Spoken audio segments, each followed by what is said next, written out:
578. So, thank you, Senator, for coming. My question is about loss of biodiversity, climate change, and what we can do about it.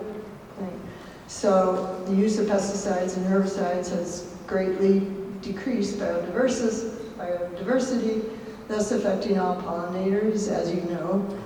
The lack of pollinators has greatly impacted our farming industry and contributed to further loss of biodiversity.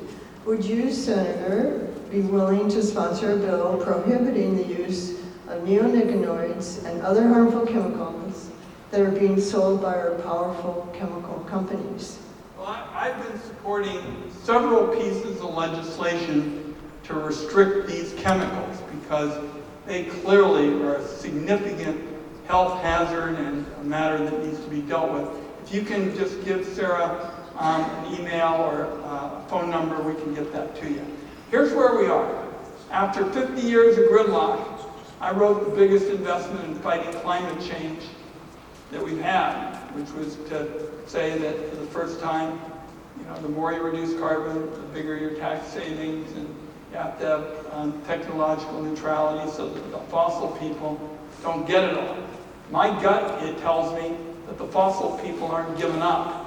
And we've had some efforts last week in Senate Energy and Natural Resources Committee. I hear legislators talking about it. And I just think that I need to tell you we're going to have to do everything we can to build forward on the progress we made and not let people, in the name of just saying the fossil people ought to go back to the old days, unravel it.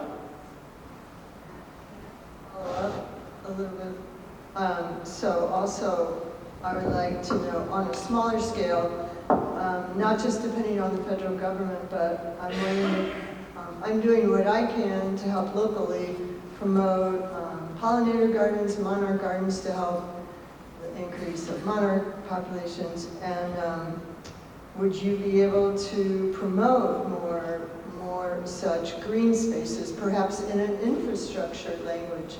Because infrastructure can also be green spaces. This would also help our mental. I like it, and we did that in the bipartisan infrastructure bill. There's several provisions to promote green spaces. I like that idea. I think they ought to be part of infrastructure legislation.